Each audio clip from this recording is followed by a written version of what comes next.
Thank you very much. Thank you. Thank you very much, everyone. It's a great pleasure to be here. Thank you. Okay.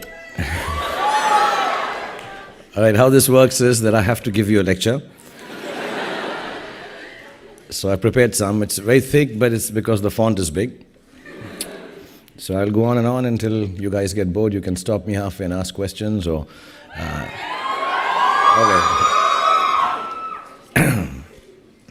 First of all, it's an honor for me to receive this doctorate today. So thank you everyone who's involved with this.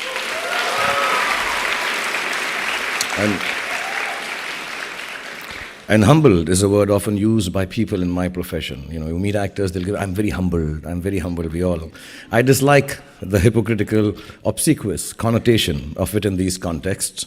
So I'm not going to use it, but I will say that such occasions have a way of putting me right in my place, which is right there. So thank you everyone for putting me in my place. I do get invited to conferences and inaugurations now and then to speak. And when I receive the invite, I also receive my brief. It's usually about success and my tips on it. Not my toes. Those are covered by I will never show my toes clause in my contracts. They're very ugly. And it's my attempt at gender equality. My co-actresses have no cleavage clause, I have no toes clause. Now most people believe Bollywood stars aren't insightful about anything other than the fateful occurrences which made them stars in the first place. But I've had the odd divergence from being taken for stupid though. Recently I got an email from an International Association of Advertising and they said, dear Mr. Khan, the advertising community would like you to come and address them on globalization and disruptive marketing. And I spent the next 4 hours on Google trying to assimilate the disruptiveness of innovating a product to match its market. But it was one of those rare days when even Google can't help you. A day when you need to leave Google and ask for deliverance from God. But I have a film releasing soon, so I don't want to take extra favors from God before the film releases. So I chose business over knowledge. I did the next best thing. I sat on my IO Hawk. Have you guys seen that Segway thing?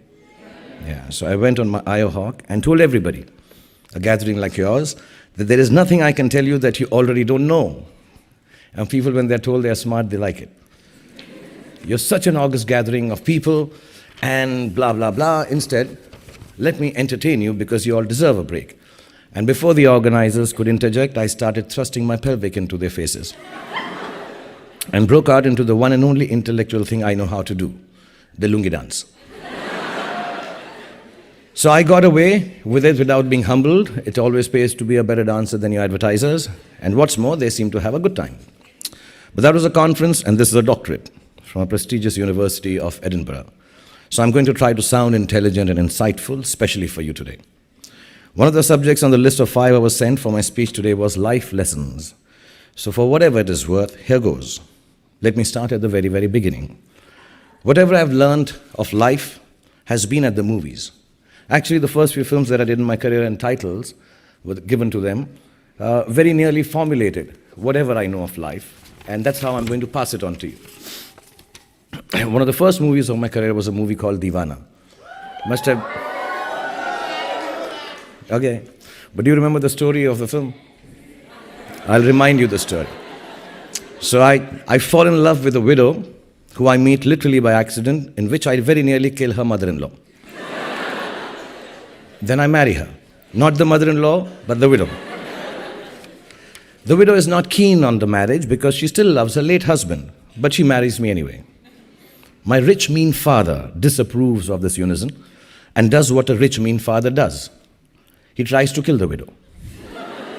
And I'm naturally disgusted by his behavior. And after a long 2-page standoff with him, in which I use heavy-sounding Urdu words, I leave the house for good. Then for some reason, apart from the fact that I ride my motorcycle without holding the handlebar, I have an accident. Seeing me so forlorn and sad in the hospital bed, my ex-widow wife falls in love with me. And there is something about absolutely sick men which always attracts women to them. I've noticed this. The sicker, the better.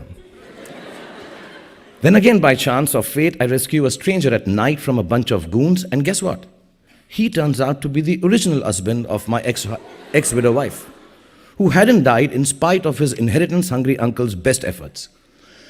Now, evil uncle then decides to kidnap me and my ex-widow, now not so ex-present-day wife, to get hold of his nephew. I escape his clutches, and I come back with my wife's undead husband to rescue her. By now, she is, of course, strapped to a bomb. And do you think they'll take my doctorate back?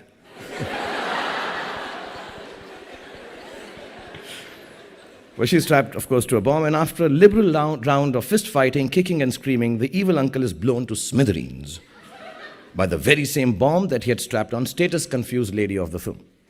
But not before the sacrificial ex-husband had done a kamikaze, unstrapping his ex-wife and set the bomb off, killing himself in the bargain.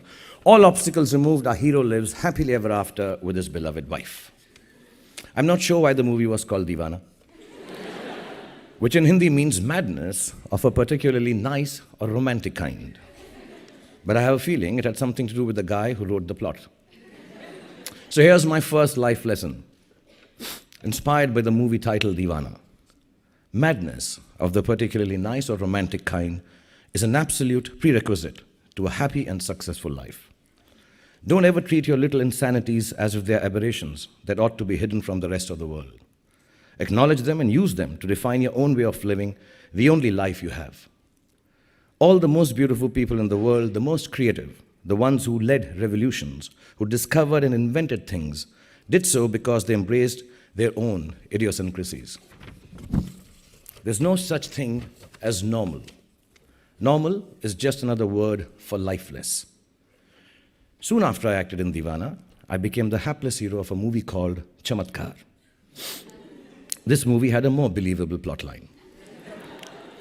I get cheated of all my money by my best friend / conman and find myself asleep in a graveyard only to be awakened by the ghost of a murdered mobster.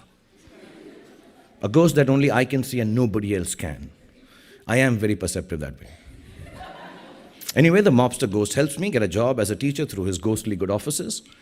I fall in love with his daughter, of course, from a wife that has passed on after being duped by the flunky of the mobster. Together, the ghost and I organize a cricket match. Yes, I was doing that even before I owned a cricket team. And avenge the various misdeeds done to us by bashing up the flunky and the con man. Then we forgive them because we have a good heart and let each other descend into their respective abodes, where we belong in the first place. He goes back to the grave, I go away with the babe. Now, Chamatkar means miracle, right and straightforward without any nuances. So my next lesson is the following. If you ever find yourself cheated of all your money and sleeping on a grave, do not fear. A miracle is near, either that or a ghost. But all you have to do is fall asleep, trust me. In other words, no matter how bad it gets, life is the miracle you are searching for. There is no other one around the corner. Develop the faith in it to let it take its own course. Make all the efforts you can to abide by its beauty, and it will not let you down. Use every resource you have been given, your mental faculties, the ability of your heart to love, and feel for those around you, your health and good fortune, all of the thousands of gifts life has given you to their maximum potential. Honor your life, please. Honor each gift and each moment by not laying it to waste. There is no real measure of success in this world except the ability to make good of life's endowments to you. Sometimes life's gifts arrive wrapped in all wrong damn wrapping, at which point we have to learn to do two things with them. Recognize them for what they are and gamble on our fear that they might be disasters. This brings me to my third life lesson, inspired by two movies in which I played the anti-hero, Dar and Bazigar.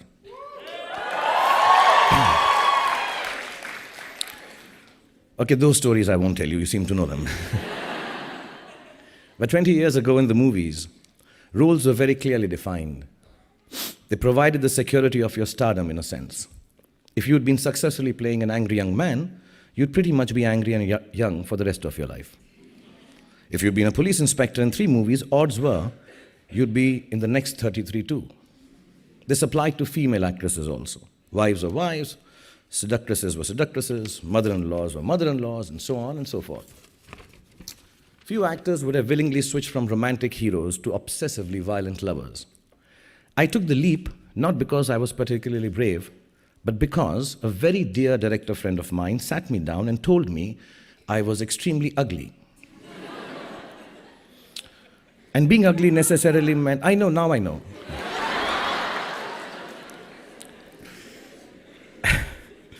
And being ugly necessarily meant I do bad guy roles.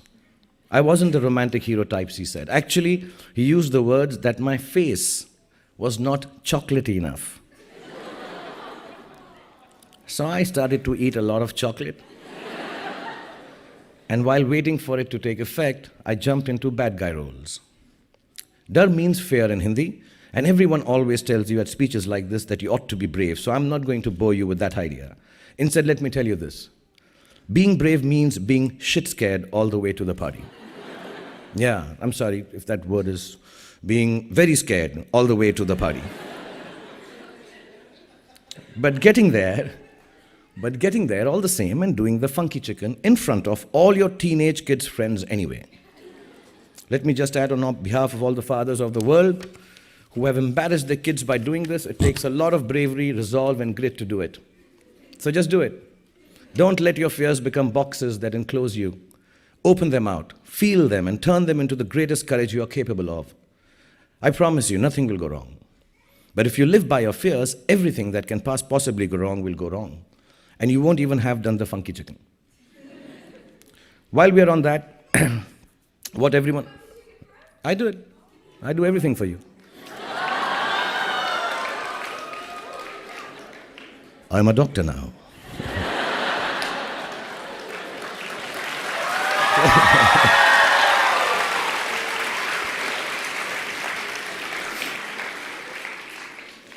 And while we were talking about fears and bravery, let me also add this, that all the planning in the world won't take you where you want to go. And it's fine not to know what you want to be 20 years from now.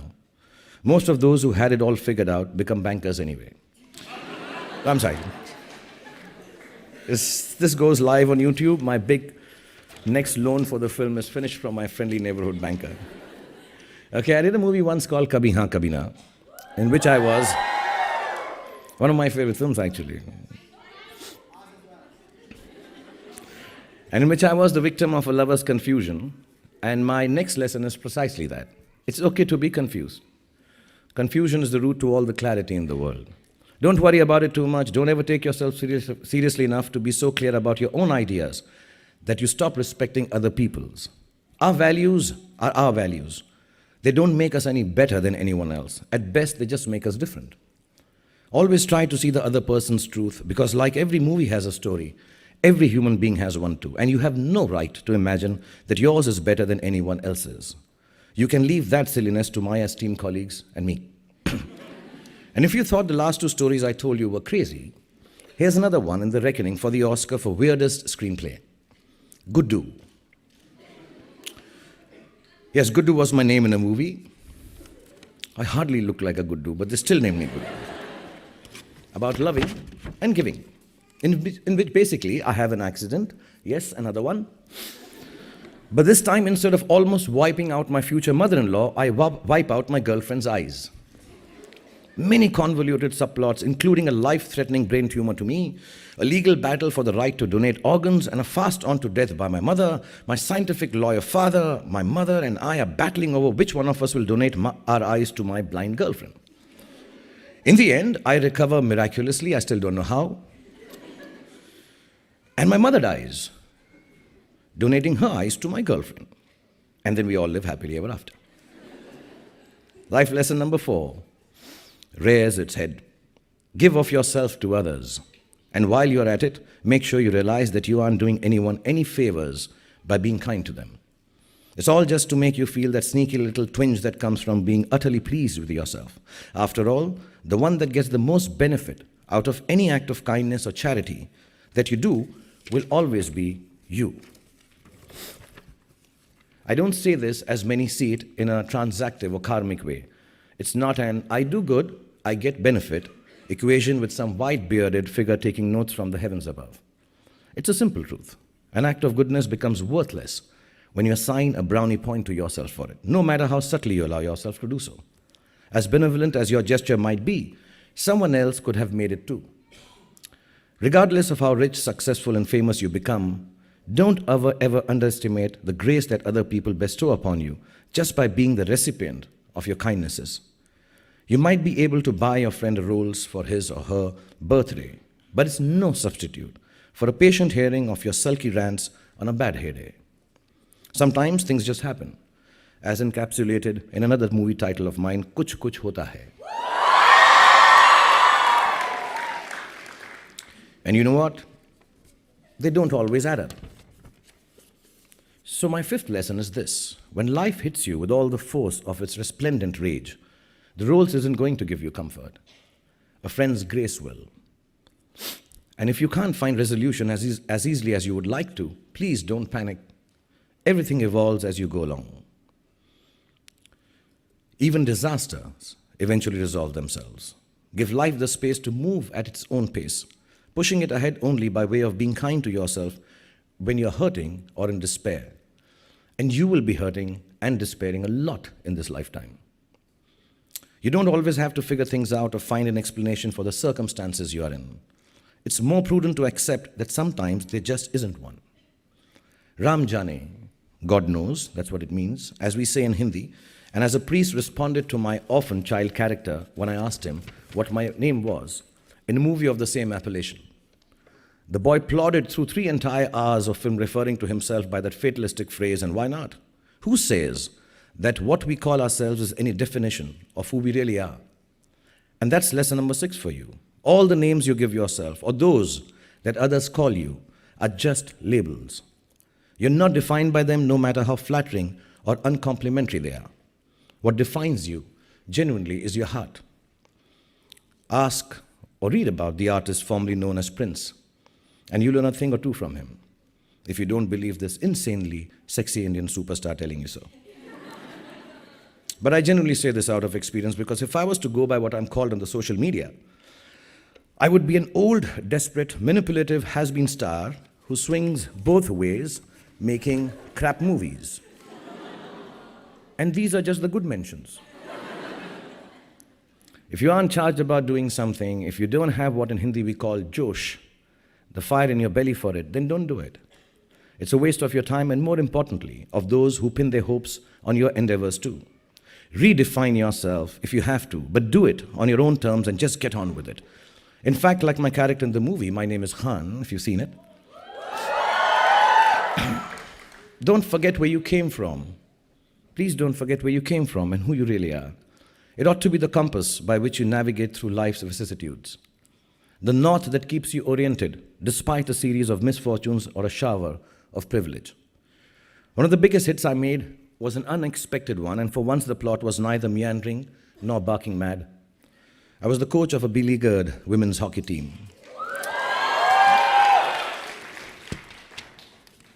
That went on to overcome its own problems, its struggles, and win a world championship. Its title was Chak De, an inspirational martial cry that Sikh soldiers used while lifting logs in order to make bridges across rivers on their campaigns against their enemies. It implies the will to get up and get on with it, which brings me to life lesson number 7. Whatever it is that is pulling you back, it's not going away unless you stand up and start forging your own path with all your might in the opposite direction. Stop whining and start moving, so to speak. I didn't mean the kid. Sadness and happiness. I'm sorry. She can whine. Sadness and happiness have the same quality of transience. Life is a balanced exchange of one with the other. And this is lesson number 8. Don't attach yourself to either. They're both going to change with the same certitude. Take them with the ephemeral spirit of their impermanence and manage them with a healthy dose of good humor. Laugh at yourself when you're despairing. Shed a tear or two when one of my movie plots makes you hysterical with laughter. I need to tell you, in Guddu, we did consider donating a single eye, the guy, to his blind girlfriend, and both of them waltzing into the sunset, eye patch to eye patch. We didn't do that. Then there was Kabhi Khushi Kabhi Gum.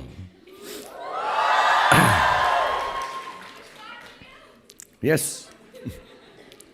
It means to be happy sometimes and sad others is the very beauty of a life lived in full measure. Why fail yourself by desiring one emotion and detesting the other? I have acted in 50 plus full-length films, or 60. If I took you through a journey of each title, we'd be sitting here forever. And you all end up fast asleep. So I'll wrap up with my last couple of words or lessons. Okay, film number 17. This one is Live from the Heart, Dil Se. Chal chaiyan chaiyan. Dil Se, love people, love the world around you, love animals and birds and big cities and mountains, love dreams. Yeah. And love your work and love me forever, love your friends and love me forever, love your enemies and love me forever. But most importantly, my friends, love yourselves. Embrace all that this life has in store for you. Let your heart be as deep as the deepest ocean and as wide as the furthest horizon. Know that it is limitless. Love is not an excuse to grab or to hold on or own or to barter. It is the only excuse you will ever have to call yourself special. And if someone you love lets you down, don't fault yourself for not trusting him or her. Fault yourself for not trusting your love enough to forgive his or her trespasses. You never know what the future will bring, whether there will be a tomorrow or not. I died at a shockingly young age in a movie called Kal Ho Na Ho, which means just that. And I wasn't even a smoker in the film, which was sorry. I've been told they're kids, so I can't use too many of these connotations and talk, so I'm controlling myself. But I never let my two older children watch it to the end. We even filmed, I asked Karan, my friend, to a whole alternate ending specially for them. But now they have grown up, and they're nearly as grown up as you are. They will soon be embarking on a wondrous journey of their own, like most of you are. Instead of trying to protect them from life, the wiser and older version of me grabs every chance to tell them, live as hard as you can in this very moment. Live now, live today. You may not see it with your youthful eyes, but now is as much time as you will ever get. Because tomorrow, we will all be dead. And just in case there is no cycle of rebirth, etc., why take a chance? I don't want to end this on a cynical note by reminding you about the reality of death. I want to let you all know that how important your today is, your now is. Study hard, work hard, play harder. Don't be bound by rules. Don't hurt anybody. Never grow up and never, ever live somebody else's dream. Remember, however many times you go wrong, no matter how many times you fail, despair, feel like this world is against you, in the words of Bob Marley, at the end, everything's gonna be all right. And in my words, Hindi फिल्मों की तरह life में भी अंत में सब कुछ ठीक हो जाता है, और अगर ठीक ना हो तो वो अंत नहीं है, पिक्चर अभी बाकी है मेरे पास. So all you kids here, please take it as the only truth you need to know. In the end, everything will be all right. Take it and believe it, because the most, and this I say honestly, the most unlikely actor to make it in Bollywood is telling you so. The most romantic hero who doesn't look anything like chocolate or taste like it. Thank you very much. I wish you all the best in your lives. These are the only life lessons I can give you. And I'm open to you if you guys want to ask me something, or I don't know what the protocol is. If you just hold on for a minute, we have polled the South Asian students in the University of Edinburgh, and we do have a set of questions for you, Dr. Khan. But I'm going to kick off with one of my own. I've taught the history of Indian nationalism and researched the history of Indian overseas migration at the University of Edinburgh for the last 25 years. One of your best-loved films, and my personal favourites, was Swadesh. It talks about the anxieties of Indians living far away from home and the tensions between modernity and tradition. The same theme is touched upon famously in DDJL and Kabhi Khushi Kabhi Gum and so many of your other films. Looking forward, do you think these differences can be reconciled in a positive way, or will there always be difficulties? Should I speak on this? You know, I did these films thinking they're just entertaining. You intellectualize them so much.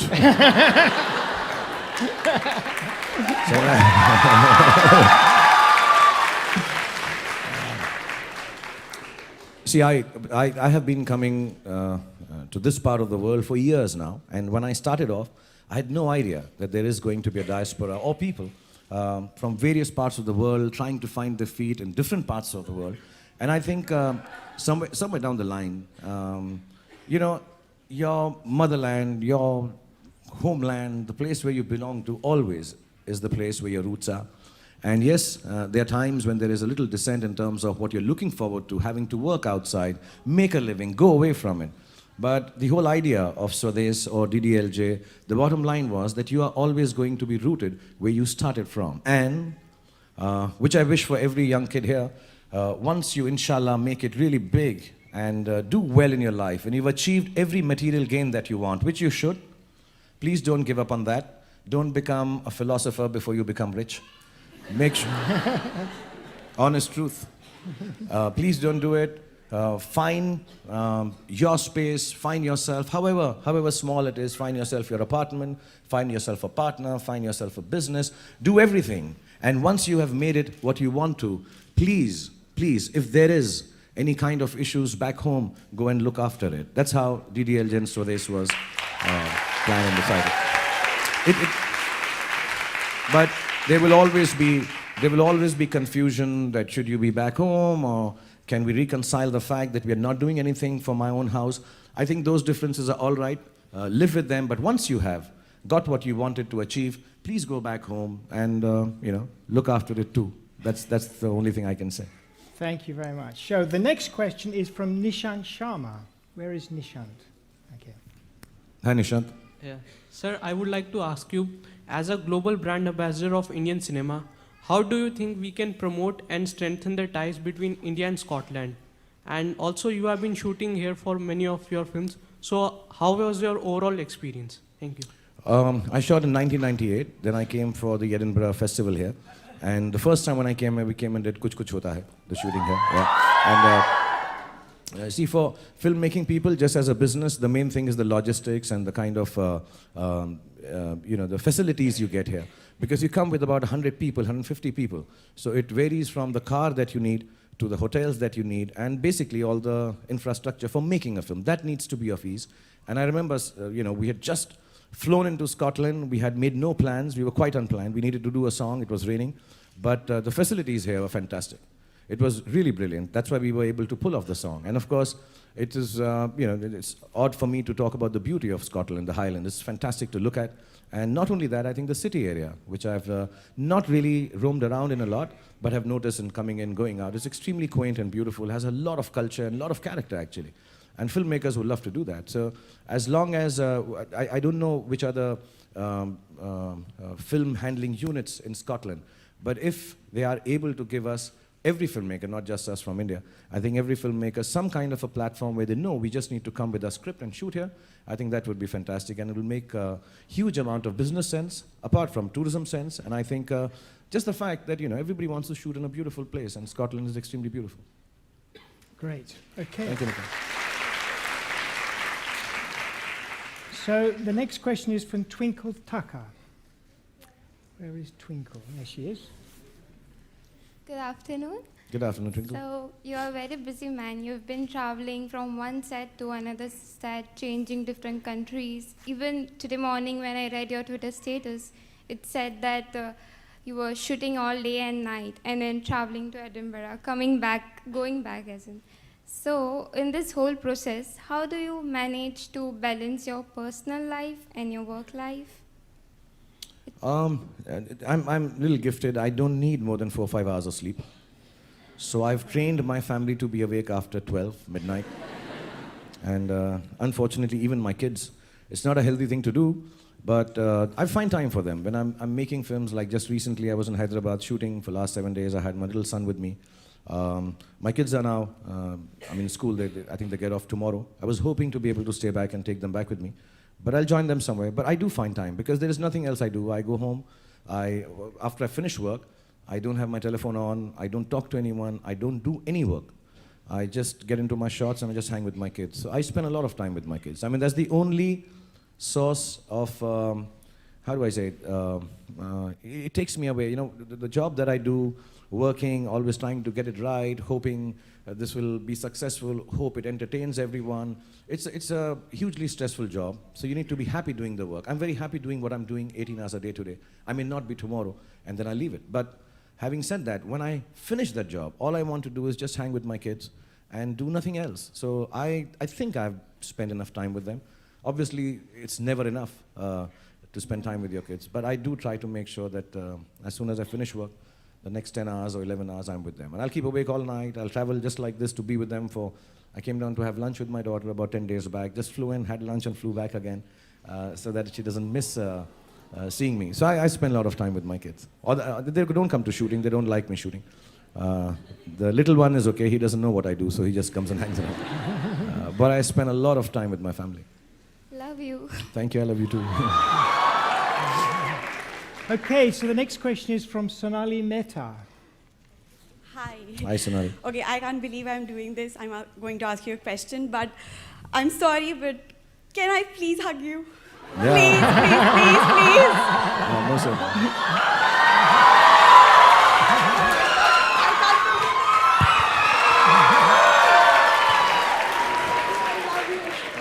You're my role model. You're everything. Oh my God, I'm shaking. So my question was, obviously you're such a big star. You've made your mark and everything in the world. And today also you've got a doctorate. You're a Dr. SRK now. So what have been the main highlights? Like if you can just tell it in a gist, what have been the main highlights of the journey that you've had? I think for an actor, the main highlight is, you know, I normally don't get to see my own films. I finish them and then move on to the other. Because any kind of attachment to a film, I think, is regressive. I mean, any kind of attachment to your own art is extremely regressive. I think you should just move on. I've been told, and I say this often, that the art is important on its own, the artist is not. So my reaction to it, relation to it, I want to disengage and move on. But I think the biggest highlight always is, you know, you make a film, you make a presentation, you go somewhere, and you see a lot of smiling faces. It's not been the business part of it. Sometimes because of the company, yes, you feel nice. But I think the greatest happiness I have is, you know, there is a film and you watch it with 600-700 people in a dark room, and you know this is working for everyone. You know, I remember, I'll tell you a small story of Chak De. I finished the film, and we all saw the film, and some of the nicest minds had made the film. I really want to point this out, that the acknowledgement, when I get a doctorate like this, I am actually taking it on behalf of hundreds of people who are responsible for making me who I am. I'm just the face, so I come and take these awards and all these honors. But these people have worked really hard. So in Chak De, we had the brightest minds making a film. We had these young girls who had worked 3-6 months on learning how to play hockey. We had Adi Chopra, the producer. We had Shimit. We had Jaideep. We had the nicest talent making this film. And Mr. Yash Chopra backing it. I'm acting in it. And then we went and saw the film. And I remember the first screening of the film, we all looked at it and we thought it was the worst film we've ever made in our lives. And we came out. And the girls didn't know this. They were doing it first time. For them, just being on screen was happy. So they were irritatingly screaming and dancing, while the 4 of us were sitting there crying with tears. And, you know, we had reached that stage of failure when you start telling everyone, listen, at least we did what we wanted to, right? This is what we set out to make, and we made it. So success and failure, like I told you in the speech, is transient, and we'll come back, and it's all right. And we were really, really sad. Shimit ran away to America. I actually ran away to England. And all of us just dispersed, and we didn't know. And I switched off my phone, went to sleep. I woke up at 4 in the evening here after, I took a lot of intake of alcohol. Is the best way I can say. I was very depressed because we thought the film was good. It turned out not nice. And I woke up at 4, which must have been 9 o'clock in India. And everybody had loved the film. Everybody. The whole country had loved the film. And it was just such a huge success. And we still didn't believe it. So that highlight, when you don't know, is this going to work or not? If you know, then it's no fun. So the biggest highlights of my life have been that I don't know, and I've just woken up in the morning and been told people are loving it. Not that it's a success. People are really enjoying it, really finding time from their lives to learn something from it, or just enjoying it, you know, just being happy about it. So I think that has been the greatest highlight. And my kids. Okay, this I'm not going to get this another opportunity. Okay.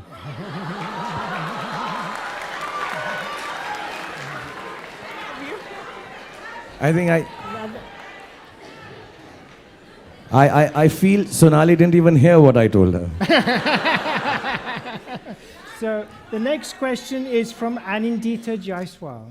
Sorry? Anindita Anandita. Jaiswal. Anandita. Yeah. Hi, Anandita. Good evening, sir. Good evening.